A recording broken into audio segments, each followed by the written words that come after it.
Hey, welcome to another episode of Electrical Theology, guys. I am your host, Charles, and this is Esoteric Life Coaching.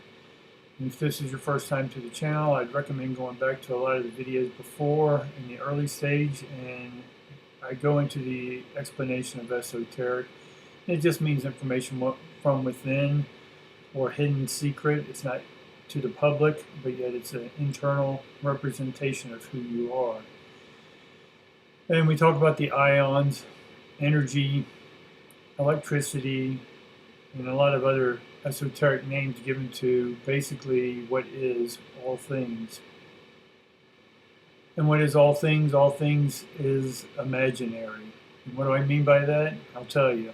Imaginary is image, right? And imagination is image and ions. Ions is energy. So when you have an image, it is to make it manifest, it needs to image. So through our imagination, we can manifest that image or imprint it upon our electrical natural world. That makes sense? Much like a projector needs a screen to show the movie, our flesh bags basically are the screen, and our internal energy, our esoteric energy, is the projector, and what projects it is the light from within. What is the light? The light is God, it's Shambhala, it's hierarchy, it's this and it's that, all caps. And it's just a basic understanding of energy and how energy moves, how it emotes, same thing. And so we basically emote ions. And how do we do that? Through imaging. Now, if your self-image or how you imagine yourself is up or down, then that's how you're going to project on this screen called Earth, or this matrix that we're in. All right? So in order to help us understand who we are, we're going to unfold our hearts. We're going to open those hearts, and we're going to do so by taking responsibility for the thoughts we have, the actions we take, and the emotions we emote, if that makes sense, guys.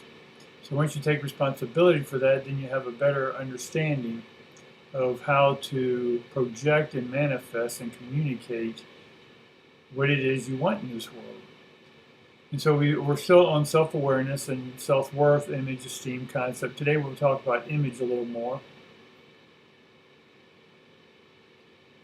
So self-image, we have this reality in one sense, and then we imagine ourselves in a different form, right? And who's ever forming your thoughts is in charge of your image. So who's in charge of your thoughts? You are. And we talked about that in detail in other episodes. So self-image, how we perceive ourselves physically, mentally, and spiritually. So we just talked about the spiritual or the electrical. For me, it's mechanical, chemical, and electrical. The right brainers will use physical, mental, spiritual. That's fine. I have no opposition to that. We're saying the same thing. And just for me, in the explanation of understanding the heart, we need to understand the mind. So if you are heart-based and you're overly sensitive, then that's because you don't have a field up that the mind does. The mind creates a field around you in conjunction with the heart's needs, wants, desires, that type stuff. And if those two, the heart and the mind, are not paired equally, then there's holes within your field. And then when people project their image of life or reality onto you, then it's going to seep through the holes you have because you don't have a strong field. And so if you don't have a strong field, then your image of yourself is going to be a weak image of you. Right? The way you imagine life is going to be weak. Again, we imagine the ions. We're imaging ions.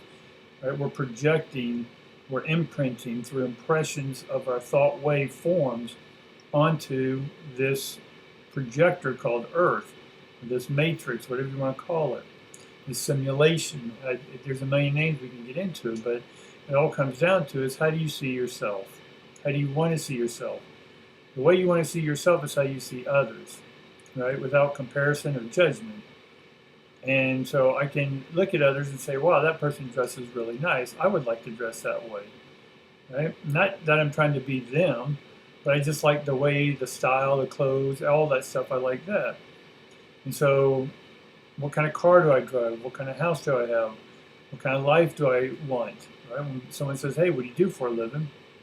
It's very hard for me to answer because I do a lot of things. So I just say I'm an entrepreneur for the most part.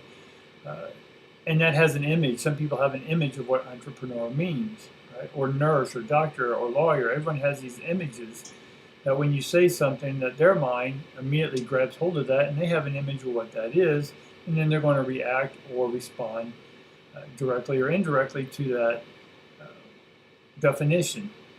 Make sense? All right, so our self-image is built up over time, and it does start when we're young. However young you want to remember yourself and the first image you have, or what someone else is telling you about your image, especially your body image. What does mainstream media say about your body image? What do fashion magazines have as an image? What kind of subconscious imagery is mainstream media putting out there, and are they trying to get you to abide by their imagery? Right? And then imagine your life being theirs. I don't imagine my life being anyone else's but my own, right? And whatever I imagine for myself. Right? So if you're imagining your life to be something else, that's fine. We can image those I am. That's part of manifesting. But if it's someone else's lifestyle and income and cars, then we're just keeping up with the Joneses. And for the most part, that's then comparing or judging. We don't want to compare or judge to anyone else because then comparison and judgment is just we're comparing ions. Compare ions. We're pairing the ions. I don't need to pair my ions with someone else's version that I think I would like. I just like the image of the things. And so things are just energy or thought waves. And so I continually think of the thoughts I want that will then image into the things I want, desire, wish, all that good stuff. Or choose, demand, command, all those words. So this image that you have of yourself has been built up over time. Now, if it's an image you like, excellent, create it more and more and more. But if you don't, then you have the power to change that image just by your thoughts. So if you want a better thought, then we can begin to start thinking positive. What does that mean? Really? Well, it's a word like faith or trust or any of these are sort of empty unless you have applied a meaning to it. Positive means you want to image the way that you want to live, right? Not by anyone else's reasons or images, but your own. Right? And start putting the thoughts toward that, right? If it's not about money or houses or cars or things, if it's just about living in the openness and living off nature or growing gardens, whatever this may be for you, you start imagining that. And when you imagine those ions, in that thought process, it begins to imprint itself on the cosmic blueprint, which then starts bringing and attracting through electromagnetism in your thought waves. As it starts imaging, it starts bringing the people, places, and things. It draws you to that, or it will attract it to you. Right? Drawing it out means that you'll start seeing bits and pieces, and when it finally manifests, you'll be there. All right? Again, that's the negative thought, and it can be positive, right, if you're confident. So we've been talking about confident and laying your core values. We talked about core values. Go back 2 videos or 3 videos ago, and we talked about the core values. We talked about consistency, congruency, integrity, honesty, right, freedom. These are words that are part of your imaging. And when you start imaging, right, then you're able then to start creating the blueprint for the energy to fulfill. And once it fulfills, you'll begin to recognize it or actualizing it through your actual eyes, these physical eyes, these lenses that will see, hear, touch, taste, all that good stuff. The image as it came from the supernatural to the natural world. From that all the way down to God and the seven consciousness. Again, if you don't know what I'm talking about, go back and look at those videos, and we go into those in detail. So, how do you see yourself, guys? How do you see yourself, right? Can you imagine imaging yourself differently? Can you imagine bringing in a different version of you? Version is just verse and life. Bring in a different verse, a different version of a different truth, right? version also, or verse also has a etymology in the word truth, right, in Latin. But anyway, hopefully this was entertaining for you guys. Just leave me a comment, like, subscribe, share, all that good stuff. And next we'll be talking about the self-concept and what that means. All right? Appreciate you hanging out with me. Love each and every one of you guys. And I encourage you to open your hearts and unfold your moments.